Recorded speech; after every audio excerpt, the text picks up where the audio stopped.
bersama Bapak ya.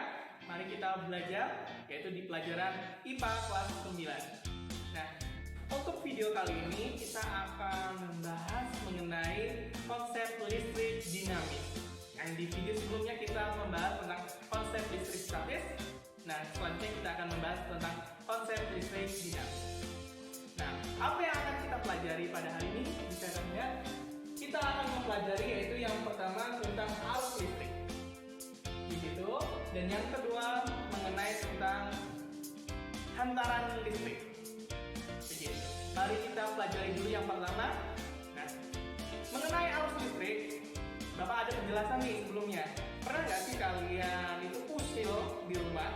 Usilnya tentang apa, Pak? Yaitu di rumah kalian sering menekan tombol saklar lampu, ceklek, ceklok, ceklek, ceklok, hidup menyala. Terus kalian ada juga, kok ketika saya hidupkan satu saklar, dua lampu kok menyala ya? Terkadang satu saklar diklik plus yang menyala hanya satu lampu. Kenapa bisa seperti itu? Nah, untuk menjawab itu semua, mari kita pelajari tentang listrik dinamis. Nah, menjelaskan tentang arus listrik, Bapak di sini sedikit ada percobaan. Maka dari itu kita saksikan percobaan ini. Nah, ini Bapak memiliki aplikasi ya. Di situ nanti kalian bisa download di link deskripsi channel YouTube Bapak. Nah, di pojok sana itu adalah bagian-bagian rangkaian listrik ya. Di situ ada kabel, ada baterai, dan seterusnya. Dan di depan di atas Bapak di sini itu adalah keterangan mengenai tentang elektronnya maupun arah arus listrik. Maka dari itu sekarang di sini akan Bapak coba merangkai rangkaian listriknya. Oke. Nah, di sini Bapak ambil dulu kabelnya. Bapak rangkai, terus Bapak lanjutkan dengan baterai dan lampu. Nanti bisa kalian lihat ya. Kita sambil menunggu. Sesungguhnya ini sudah Bapak take, cuman ya Bapak ngepasin saja tip dengan Bapak bicara seperti ini ya, biar kalian lebih memahaminya. Oke, dah ini rangkaiannya telah jadi. Di situ kalian lihat sendiri ada saklar, ada lampu di atas, dan ada baterai sebagai sumber listriknya. Gitu. Dan juga tentu saja ada kabel yang menghubungkan keduanya. Nah, saklar di sini gunanya adalah sebagai seperti ceklekan lampunya itu yang di rumah kalian. Nah, kita lihat ketika saklarnya Bapak hidupkan. Nah, itu ada yang bergerak tuh. Nah, yang bergerak itu adalah elektronnya. Elektronnya bergerak dari kutub negatif dari baterai ke arah kutub positifnya baterai. Sedangkan ketika Bapak klik arah arus listrik, rupanya arah arus listrik itu arahnya berlawanan dengan gerak elektron, yaitu arahnya dari kutub positif menuju ke kutub negatif baterai. Gitu. Nah, sekarang Bapak akan bedakan ketika sumber tegangan listriknya. Tadi kan kalian lihat toh elektronnya bergeraknya seperti apa. Nah, sekarang ketika sumber listriknya Bapak rubah menjadi lebih besar lagi. Nah, di situ Bapak ganti menjadi 27 volt. Nah, apa yang akan terjadi? Ya, di situ saklarnya sudah hidupkan. Wow, rupanya lampunya cahaya lebih terang lagi. Dan bagaimana gerakan elektronnya? Iya, gerakan elektronnya makin cepat. Apakah arus listriknya juga makin cepat? Kita lihat ya. Iya, arus listriknya juga mengalami percepatan. Nah, harusnya dari sini bisa ada gambaran dong tentang arus listrik. Oke, mari kita simpulkan. Nah, kenapa terjadinya arus listrik atau ada apa? Kenapa bisa adanya arus listrik? Arus listrik dapat terjadi karena adanya perbedaan potensi listrik dari tiap-tiap ujung dari rangkaian listrik tadi, gitu ya.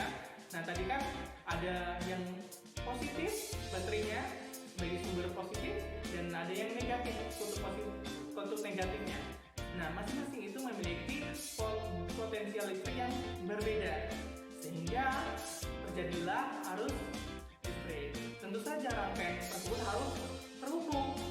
Bila tadi saklarnya kita hentikan kan ya, kita tutup, kita buka, kan tidak tersambung ke baterai yang negatif, maka tidak ada arus listrik. Itu harus menyatu, begitu ya. Arus listrik itu mengalir dari potensi listrik yang lebih besar ke potensi listrik yang lebih kecil.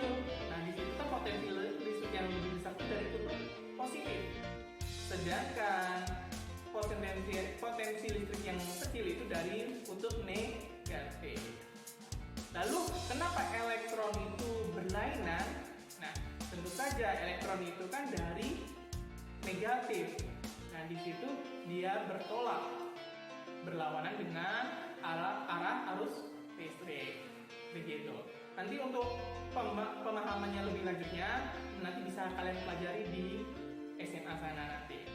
Oke, kalau Bapak hanya menjelaskan sampai di sini dulu. Nah, selanjutnya kita akan mempelajari bagaimana sih menentukan besarnya arus listrik yang dialami dalam suatu rangkaian atau suatu kabel, misalkan seperti itu. Ya, bagaimana menentukannya? Secara sistematis, ya, besarnya arus listrik itu dapat ditentukan atau dirumuskan sebagai berikut, bahwa I sama dengan I per T.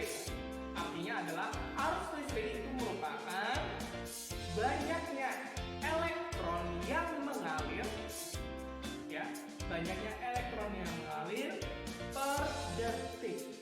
Itu adalah arus listrik. Jadi makanya secara matematis ditulisnya I sama dengan I per T. I-nya itu adalah arus listrik dengan satuannya adalah ampere. Q-nya adalah muatan listrik, tentu saja kita sudah mempelajarinya, ya. Satuannya coulomb, dan T adalah waktu dengan memiliki satuan sekon, begitu. Nah, baiklah, kita akan menggunakan rumus tadi dalam pemecahan soal berikut ini. Bisa kalian lihat? Nah, di situ tertulis bahwa ada arus listrik sebesar 5 mA gitu mengalir pada suatu penghantar listrik, ya. Nah, dalam waktu 0,1 sekon. Lalu ditanya itu berapa muatan yang banyaknya muatan yang mengalir pada waktu itu, pada waktu 0,1 sekon tadi. Kira-kira bagaimana cara pemecahan masalahnya? Gampang. Baik, yang pertama kita tulis dulu apa yang sudah kita ketahui. Yang diketahui yang pertama adalah, ya, besarnya arus listrik. Besarnya arus listrik yaitu 5 mA. Maka kita rubah dulu ya menjadi ampere, menjadi 0,005 ampere. Kenapa bisa begitu, Pak? Gampang, kalau dari miliampere menjadi ampere berarti dibagi 1000. 5 dibagi 1000. Makanya hasilnya menjadi 0,005 ampere. Selanjutnya waktunya. Di situ T-nya sama dengan 0,1 sekon. Nah, berarti nggak usah kita rubah. Lalu yang ditulis selanjutnya yaitu ditanyakan. Yang ditanyakan apa tadi? Betul sekali, yang ditanyakan adalah besarnya muatan listrik, Q-nya. Maka langsung saja jawab. Dijawab berarti gunakan rumus yang tadi. I sama dengan I per T. Gitu. Lalu kan kita tanya Q-nya. Berarti rumusnya menjadi Q sama dengan I kali T. Karena T-nya berangsana menjadi pengalih. Gitu. Oke, lanjutkan saja. I-nya tadi 0,005 dikali T-nya 0,1. Maka hasilnya adalah 0,0005 coulomb. Atau kita buat dalam bentuk berpangkat, ya. Maka hasilnya 5 kali 10 pangkat min 4 coulomb. Oke, apakah mudah? Tentu saja mudah. Baik ya, semoga memahaminya lebih lanjut. Oke, yang selanjutnya kita akan membahas hantaran listrik. Apa itu hantaran listrik? Kita simak video berikut ini. Nah, sama, Bapak masih menggunakan aplikasi yang sama, namun di sini Bapak tidak merangkai lagi ya. Di sini sudah ada rangkaiannya, sudah terbentuk. Maka selanjutnya Bapak di sini akan menyediakan yang pertama sebagai penghantar ya. Yang pertama di sini Bapak akan menyediakan penghapus. Yang kedua di situ Bapak menyediakan ada pensil. Yang ketiga di situ Bapak ada uang logam. Dan yang terakhir adalah penjepit kertas, klip gitulah, gitu ya. Nah, apa yang akan terjadi ketika keempat benda tersebut itu Bapak selipkan dalam rangkaian listrik? Apakah bisa listrik itu lampu itu menyala? Dan apakah arus listrik akan mengalir? Kita lihat yang pertama dengan penghapus. Nah, kita lihat ya, saklarnya Bapak gabungkan. Ya, tidak mengalir sama sekali tidak mengalir. Elektron pun tidak bergerak, padahal di penghapus juga ada elektron. Gitu. Begitupun arus listrik. Ya, tidak mengalir. Kenapa demikian? Oke, sebelum itu Bapak lanjutkan lagi aja. Selanjutnya di sini Bapak memiliki pensil. Ya, pensil memiliki arang. Hitamnya itu kan arangnya itu ya. Baik, kita lihat apakah mengalir? Ya, ternyata mengalir.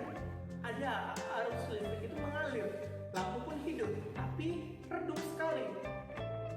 Begitupun gerakan arus listrik maupun elektronnya. Lemah sekali kan, nggak terlalu kuat, nggak terlalu cepat. Begitu ya, bisa kalian lihat ya. Nah, bagaimana selanjutnya ketika kita rubah menjadi koin logam? Apakah bisa? Gitu ya. Mari kita lihat. Ya, ini adalah koin logam. Oke, bisa dilihat kan? Wow, cahaya lampunya terang sekali, lebih terang daripada pakai pensil tadi. Begitu ya. Nah, arusnya dan gerak elektronnya juga lebih cepat daripada yang sebelumnya. Bisa kalian lihat ya. Oke. Nah, selanjutnya kita gunakan yaitu klip kertas. Gitu. Apakah bisa? Gitu. Oke. Mari kita coba gabungkan klip kertas dalam sebuah rangkaian tersebut. Oke, mari kita hidupkan saklarnya. Ya, ternyata hidup juga. Arus listrik pada yang dihubungkan dengan menggunakan klip juga mengalir arus listriknya dan elektron pun bergerak. Wow, kenapa bisa demikian? Bahan-bahan tersebut apa sih? Gitu. Oke, untuk itu mari kita bahas dari bahan-bahan tersebut. Nah, dari barang-barang tersebut kita sudah mengenal tuh ada benda yang ketika dihubungkan dalam suatu rangkaian listrik bisa menyalurkan arus listrik, bisa membantu dari mengalirnya arus listrik. Dan dari beberapa benda juga ada yang tidak bisa menghantarkan atau mengalirkan arus listrik. Nah, maka secara penjelasannya sesungguhnya benda-benda tersebut itu diklasifikasikan menjadi 3 bahan penghantar listrik. Apa saja? Yang pertama diklasifikasikan sebagai bahan konduktor. Apa bahan konduktor? Bahan konduktor adalah bahan-bahan yang sangat baik, gitu. Sangat baik untuk digunakan sebagai penghantar arus listrik, gitu. Penghantar listrik atau penghantar arus listrik, gitu. Nah, contohnya seperti tadi ada logam, gitu ya. Nah, biasanya ada tembaga, terus emas, perak, dan lain-lain. Nah, itu merupakan bahan yang bisa digunakan untuk mengaliri arus listrik dan sangat baik sekali. Nah, bisa kalian lihat sendiri kan ya, misalkan di dalam sebuah kabel. Nah, Nah itu kan ada tembaganya. Nah tetapi nggak bisa yang digunakan adalah emas, karena harga emas tentu saja mahal. Masa emas digunakan untuk menghantarkan arus listrik, nanti banyak yang ngambil dong. Oke, terus yang selanjutnya yang kedua yaitu isolator. Kalau yang tadi konduktor, ini isolator. Nah, isolator adalah lawannya. Maka secara penjelasan yaitu bahan yang sangat buruk digunakan untuk menghantarkan arus listrik atau menghantarkan listrik gitu. Jadi bahan-bahan yang sangat buruk, atau bahasa Bapak ya bahan-bahan tersebut tidak bisa membantu arus listrik itu untuk mengalir dalam suatu rangkaian. Contohnya apa? Plastik, ada lagi karet, penghapus tadi kan ya gitu. Nah itu adalah bahan-bahan yang tidak bisa digunakan untuk menghantarkan arus listrik, tapi kegunaannya ada gitu, yaitu sebagai pembungkus dari bahan-bahan konduktor yang digunakan dalam suatu rangkaian listrik. Bisa kalian lihat dalam suatu kabel yang kalian belikan ya, pasti diselimuti kabel tembaga ataupun serat kabelnya itu dengan menggunakan plastik, bahan plastik maupun bahan karet kan? Iya. Kegunaannya tidak bukan supaya kalian nggak kesetrum. Bayangkan kalian rangkaian listrik di rumah kalian ya, ada tembaga gitu, tapi nggak diselimuti dengan karet, maka apa yang terjadi? Gampang kesetrum kalian, pegang sedikit kesetrum. Makanya dikasih lapisan isolator, yaitu bahan karet ataupun plastik.